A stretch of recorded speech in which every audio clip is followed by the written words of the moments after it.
From cheers of the fans to the crack of the bat, learn it all from Jimbo, Gabe, Mike, and Matt. Giving thoughts on all public teams, whether times are boom or if they are lean. Hero players that you should know, not only the good things, highs and the lows. Here it is, we're ready to go. Please enjoy the podcast on with the show. Good morning, good evening, good everything in between. Welcome to the podcast. It's our early September. Oh my goodness, the season's almost over. I'm so sad, but the postseason is coming. I'm your host, Jim Mobernick. Yeah, I'm joined as always by Mr. Gabe Lerman. How you doing, Gabe? Tired, man. Yeah, I feel that. I've had a very busy day at work. I've been basically nonstop doing things since about 5:30 p.m. because we had a medical emergency and a bunch of other emergencies. But I'm here, I'm having fun, and so is Mr. Michael Buey. How you doing, Mike? It's my day off today, but I'm still tired just from all this NPB reporting, That's what I'm tired from, of course. It's just also Tirelessly pounding the pavement, yes. Exactly. Digital pavement. But speaking of, we've got a lot of stories to get to today, so let's get right into it. Gabe, what do you have for us on the top story today? NPB's doing a thing again. The league and the 12 clubs have announced new regulations for shooting, distributing, and transmitting photos and videos. The story coming from Spolnichi Annex. Basically, photos are okay as long as they're for personal use and not interfering with others' enjoyment. So keep the telephoto lens at home. Don't smack people in the face with it. But videos posted to social media are the primary target for these new regulations. No live streaming, no videos of game action, no videos of longer than 2 minutes, 20 seconds of non-play action. Sharing with friends is okay, just not the wider world. My guess is they're trying to cut back on the number of illicit streams that are existing, which is a problem for other league teams, but not if you're a Pacific League fan. PacificLeague.com to subscribe for 1,500 yen per month. You can catch every single game live as it happens, plus an archive going back to 2012. Yeah, no, Pacific League TV is the best service to watch. I mean, that's why we're all here, right? And I noticed something in there. It's no videos longer than 2 minutes, 20 seconds of non-play action. So, like, even the just between the innings stuff, you can't even post that? Between innings stuff, as long as it's short, yes. Yeah, I think there was also restrictions around photos of vendors and things in the stands. They were worried about some ballpark staff getting doxxed. Oh, wow. By having their faces go out. Huh, interesting. Well, I mean, I understand a bunch of those changes. Obviously you have to protect the intellectual property, but hey, all the more reason to get on Pacific League TV, am I right? And so we're going to jump right into the Around the Horn segment where we take a look at every team in the league from top to bottom and see what's going on with them. And we are starting off with, as always, the Fukuoka SoftBank Hawks. Now, I'm low energy this week because it's another 2 and 3 weeks since we last checked in, and another losing week in a row. And when you've been winning all year, even 2 and 3 doesn't feel good. It feels very bad, actually. I've got this really bad vibe that they peaked too soon, and now things aren't nearly as locked in as I thought they were. But there's some good news. Catcher Takuya Kai became the first player taken in the developmental draft to reach 1,000 career games. He's having one of his better seasons so far this year, batting .254 with an OPS of .693. And he's having a really decent season. And the developmental player draft, if I understand correctly, it's where you draft guys that you're not going to put on the roster right away. It's just for the sake of kind of keeping them around on like a contract as they develop into better players. Is that how it works? So the developmental draft takes place after the primary first-year player draft. Guys in the first-year player draft go onto your 70-man organizational roster. Developmental players are signed to a less expensive contract and are not allowed to play in top-level game teams unless they are added to that 70-man organizational roster. They're the guys you see in the farm team games with triple-digit jersey numbers, for example. So for Takuya Kai to get passed over by all 12 teams multiple times and then to become a multi-Gold Glove and multi-Japan Series winning catcher for the Hawks, I know we joke about the Buffalo's pitching lab. Don't sleep on the Hawks' batter lab. Yeah, the Hawks everybody lab. I mean, let's be real. I actually saw some interesting stuff about his journey to getting to that point where he was actually quite a good player in high school, but his team, I think, if I recall correctly, lost their first tournament game, and he was just so devastated. He really didn't know if he wanted to continue or not. But then a scout saw him and was like, "No, you got something. Let's bring you on board." Because I think it's right when the Hawks decided that they were going to go like 3 deep on their minor league roster, so they needed bodies, right? And yeah, it's worked out pretty well for him. And also, you know who else was taken in that same developmental draft? A little guy by the name of Kodai Senga. So a pretty good haul for a developmental draft by the Hawks there. Scouting undefeated.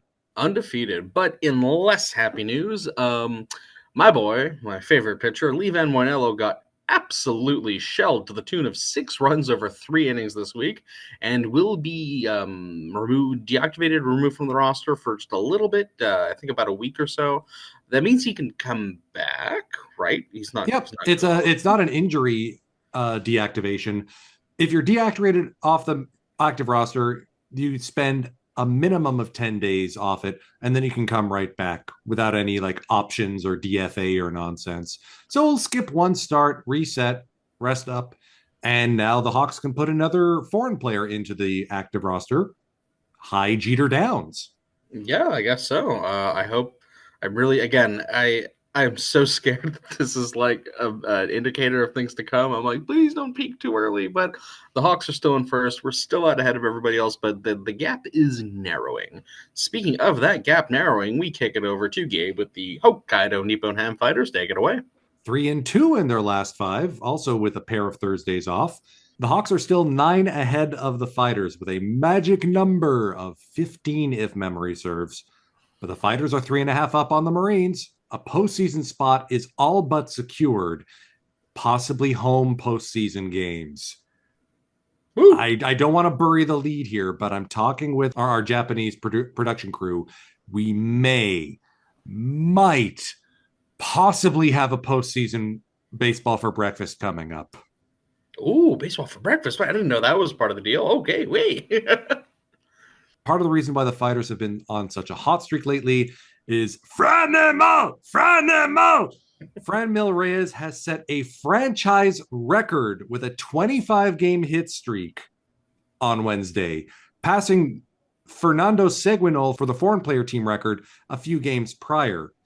How does a 283, 341, 539 slash line sound? And his 18 home runs is the new team lead as well. The NPB record for hit streak by a foreign batter is 30 games by Matt Merton of the Tigers. I don't know if that was in the season he was challenging the hits record, but that would kind of make sense. The overall NPB record is 33. Just another week of 1 hit a game, entirely possible for Reyes. Yeah, why not? He leads a core of 8 fighters hitting above average over at least 200 plate appearances. Alongside him and ahead of him is Kotaro Kiyomiya on the OPS Plus chart. Behind him, Shun Mizutani, Ariel Martinez, Chusei Manami, Yua Tamiya, Yuya Gunji, and I was surprised by this one, infielder Kazunari Ishii. It'd be nice if he could get some more at-bats, but with Daigo Kamikawabata and Tatsuki Mizuno eating up every single ground ball up the infield, it's hard for him to get a word in edgewise. Finally, happy trails and bonsai to pitcher Yohei Kagiya, who is hanging up the cleats at the end of this season. The 33-year-old started his career with the Fighters in 2013, winning a Japan Series with them in 2016, then left for the Giants as a free agent in 2019 before returning this season. Over 419 NPB appearances, he has 84 holds, 7 saves, 324 strikeouts, and a 3.46 ERA.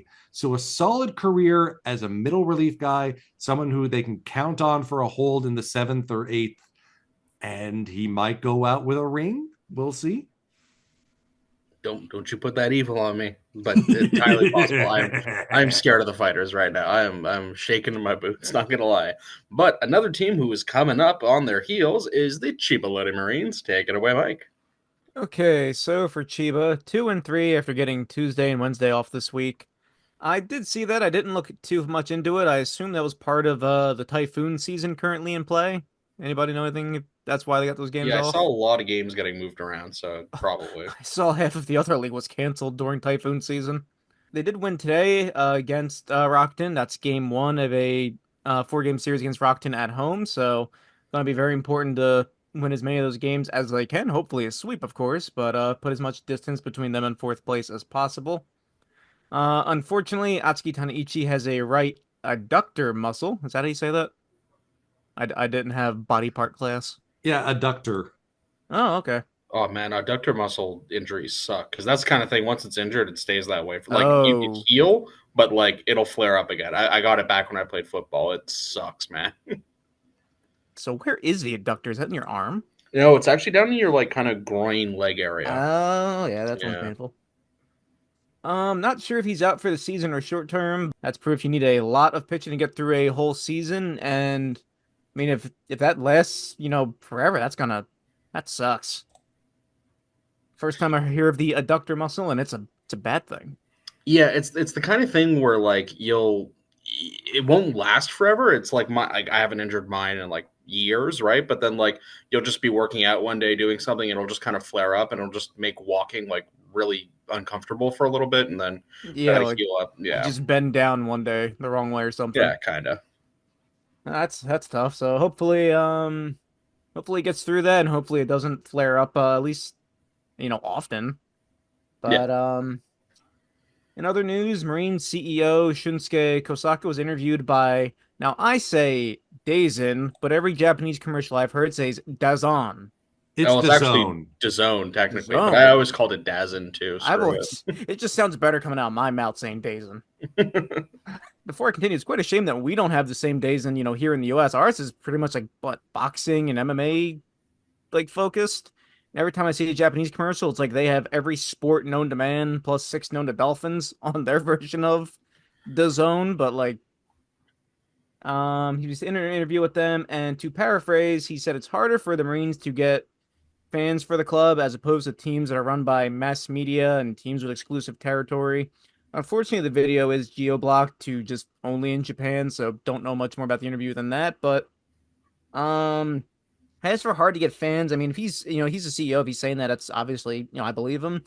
But Lotte is a big candy company, not so much in the US, but the rest of the world. There's Lotte all over the place. And I guess, maybe in Japan, I don't know how much cross production they do with the candy and the players, but I figured, see Lotte in the candy aisle there in every supermarket, you'd think, oh, the Marines. But I guess candy doesn't sell baseball tickets. But I would also think I understand his comment about not having geographical exclusivity, but like, I mean, yeah, you are kind of sharing the Tokyo area, obviously, but you also kind of got the entire Chiba Bay kind of area to yourself. So I mean, that's decent. That's pretty good. I don't know. I don't know. I don't know. I think no. And they were in Fukuoka at one point, were they not? So I mean, I'm sure there's a small percentage of holdover. I'm sure the rest The of them Marines? No, they never went that far west. Oh, where were they at? I know they're in another city. I just can't remember where. They did have a few seasons in Sendai, a Okay, few in that's all I Tokyo, got. but they're most known for their time in Kawasaki as the Lotte Orions. Okay. I couldn't remember where. I'm sure, I'm sure there's some holdover from those locations, but hey, I mean, if he says it's hard, I'd believe him. But somehow they managed to get this dork from Philadelphia as a fan of their team, so there's that. There you go. See, that anything's possible. Just believe in yourself. God, But in other news, Kakunaka, the old veteran, has gotten another career milestone, 250 career doubles on August 30th. So congratulations to Katsuya Kakunaka. And to comment on that, we know, we've said before that in MPB, players tend to hang around a bit longer. They can play, into their late 30s, into their 40s. And I mean, if you're a fan favorite, like not even like a consistent, like MVP caliber player, if you just, win like, say, a Climax Series MVP or like replacement, the rest of your career, like you can hang around for quite a while just on fan nostalgia. I'm sorry. Yeah, well, all you got to do is you just win a league series MVP, and people will Well, remember you that forever. happens. Like, you'll be. That's a tall order. I will man. not take this besmirchment of my homeboy Ginji. Or who do the Marines have as the 2-time oh, I can't remember his name. I was gonna say, I don't know. It's not Ogino you're thinking of, is it? It's not Ogino, no. I think he like recently retired. He won he's got 2 Japan Series MVPs. I think I'll look it up later. I miss Ogino. Are you thinking I know he's still Fukuda? playing, but I miss him. No, not Fukuda. It's on the tip of my tongue, but I'll record it later and I'll just have my voice sound completely different. But I just wanted to see what production they were getting from, their older veteran players, those in like their mid to late 30s. And I was actually kind of surprised. They don't have many, but all of their players in that bracket have been really solid. Kakanaka, as mentioned earlier, he's 36. Naoya Masada is 34, but he'll turn 35 at the end of October. Hirokazu Sawamura has been solid. He's 36. Manabu Mima's had some ups and downs, but he's going to turn 38 this month on the 19th, and he's still pitching professionally. Neftali Soto, 35, and has been great this year. Mike, you're going to kick yourself. Yeah. It's the manager for the Eagles. It's Toshiaki Imae. Oh. Okay, there we go. He's the okay. I'm getting PTSD now. Okay, let's PL, move on to the next. PLCS PTSD. But Neftali Soto, 35. Takashi Ogino, of course, 38. Will turn 39 October 21st. And Yuki Karakawa has been good out of the bullpen. He's 35. Ishikawa, prior to whatever issue he's had recently in his 2 starts. So I was quite surprised to see, pretty much all of them have been really good, or at least solid and productive for them. And then speaking of Soto, the patented podcast curse has, not curse, but No, it's a curse. oh, it's a curse. Okay, moving on. Has happened. I talked about how he hadn't had a home run in all of August, and then he broke his home run less streak today for his 15th home run as the Marines beat the Eagles 3-1. So hopefully he can just smash more the rest of September and October and November and forever. So Marines reliever Yuki Kuniyoshi has set a new record for consecutive scoreless innings at 22 as of today's game, and Dallas Keuchel got his first NPB win today too. And go on the Japanese, specifically PLTV channel, his hero interviews up there, and he even tried his best at speaking some Japanese on the hero interview, which I thought was kind of cool. I think he did garble Otsukare-sama a little. Yeah, he's doing his best, pitching. He did not look he doesn't that have time for comfortable. book stuff. I have 2 books, bro. Exactly. And that brings us over to our 4th place team, just sitting outside the playoffs, the Tohoku Rakuten Golden Eagles. Take it away again, Mike. Okay, so for the Eagles, 1-4 in their last 5, only 2 games ahead of the Oryx Buffaloes. That is that's something. It's not good, whatever it is. But pitcher Kosei Shoji's had his right elbow joint cleaned up with a surgical procedure on September 2nd. He's out for the season, of course. The right-hander was in his 2nd season with the Eagles and with the top team, and was vastly better in 2023 versus this year, but with his elbow better, here's looking towards 2025. Possibly coming back soon, as I think we've been saying for a couple podcasts now. Masahiro Tanaka, his most recent rehab start on September 4th, went 5 2/3 innings on 102 pitches, so that's a really good sign for the returning Tanaka. And he only allowed 2 earned runs with 7 strikeouts, so that's looking more and more like the typical Tanaka we know and love.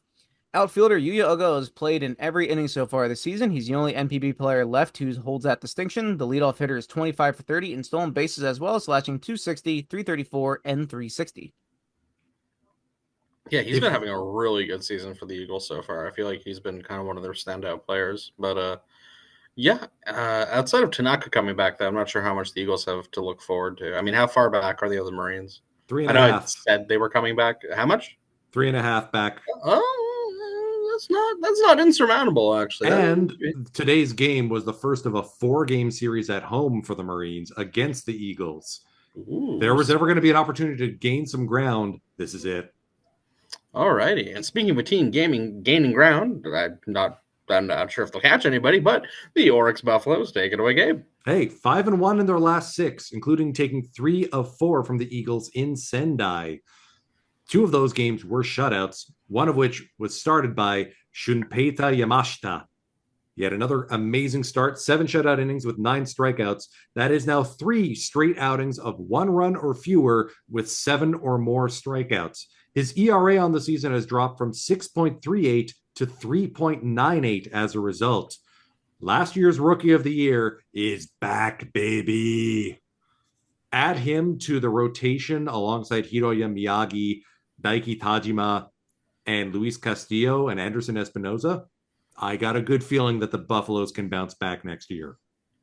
Yeah, I remember I picked the Buffaloes to win this year, which was obviously like way off, but I still think they're super dangerous to come next year. Like I think this could be just like a mulligan year. I'm still worried. 5.5 back of Marines. They're not out yet. That's true. But that brings us over to a team that is out. But we'll get into the specifics.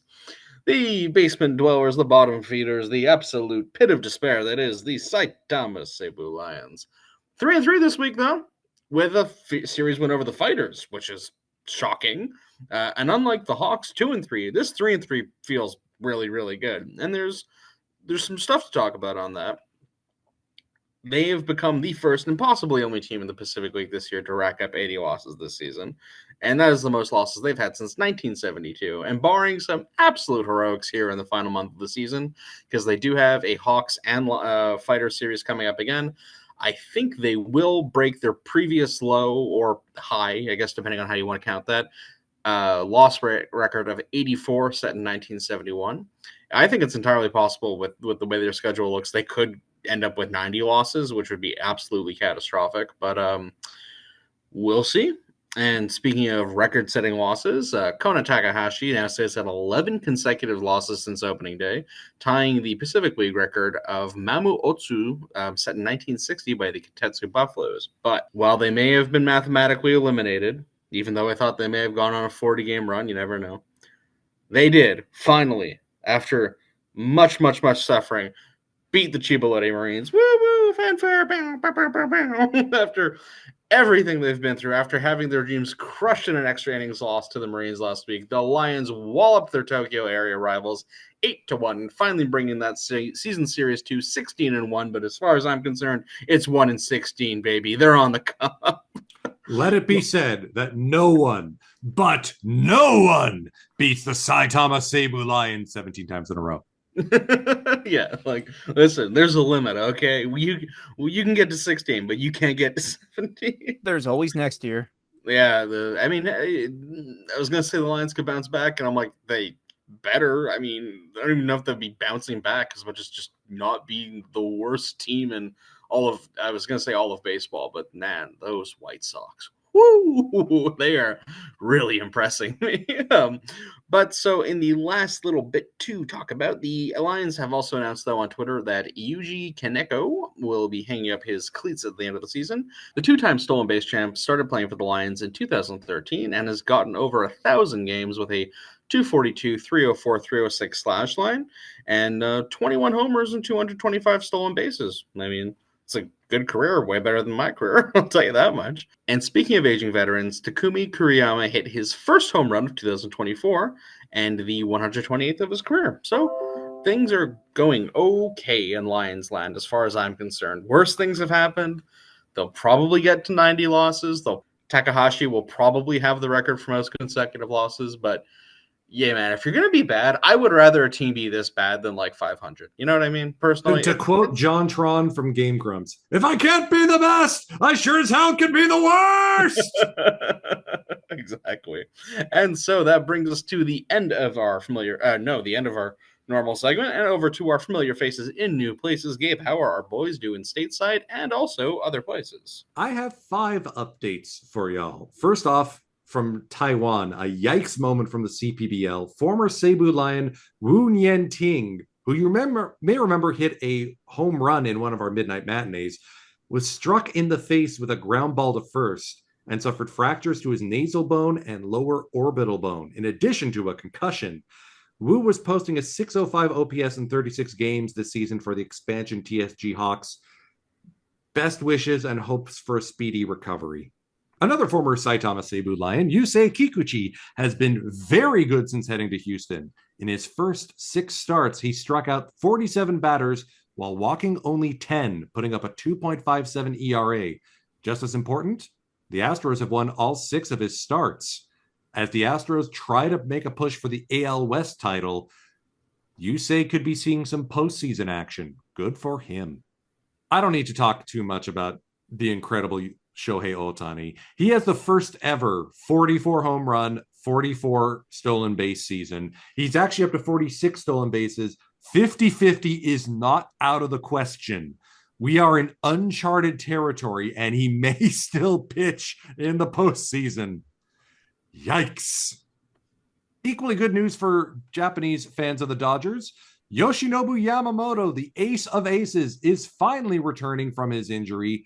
In the nick of time, too. That Dodgers rotation is depleted. His first start is slated to be Tuesday this coming week against Shota Imanaga and the Cubs.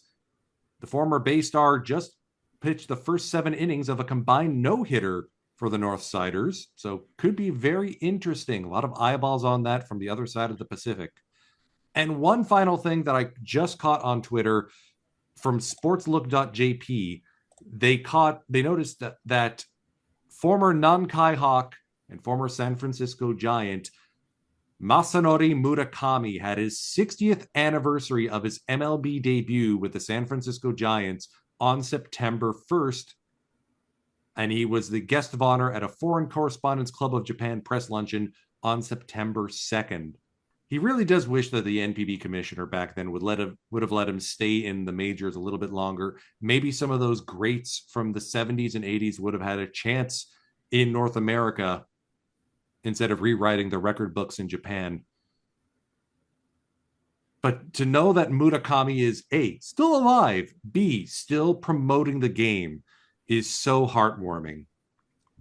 It really does make the 31-year gap between him and Hideo Nomo making the jump to the Dodgers feel a little bit smaller.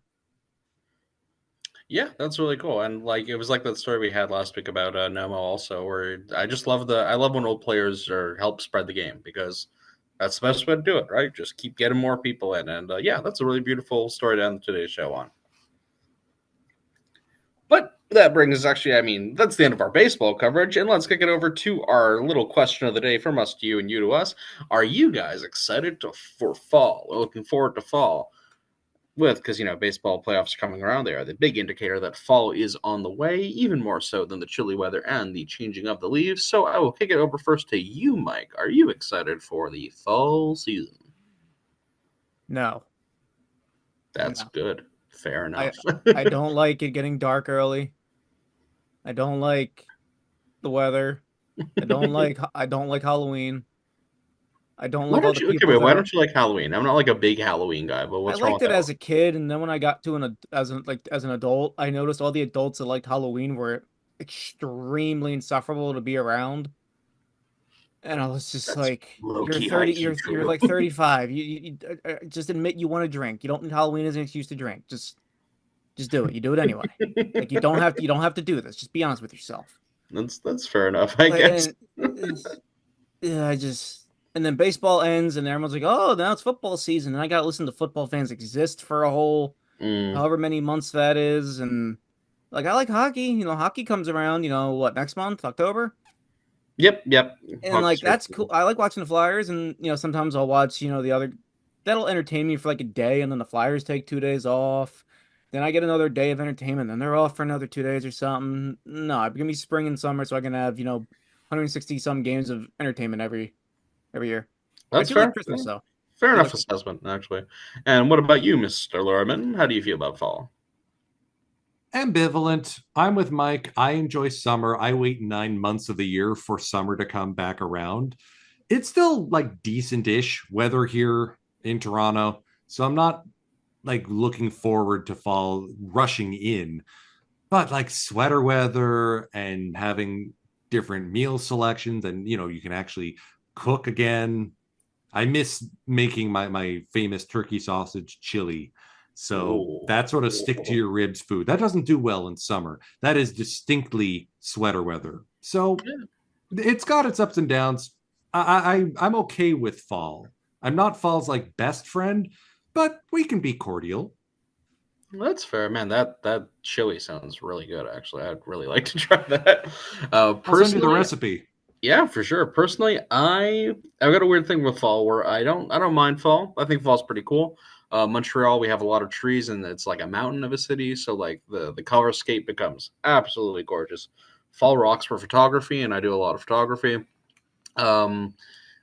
I just hate winter with like every fiber of my being. So like every time fall starts, it's like seeing that person it's like seeing someone you like who's always followed by like the worst person you know. It's God, just thinking about fall makes me just cringe because I despise winter. So that's my relationship with it. I like fall.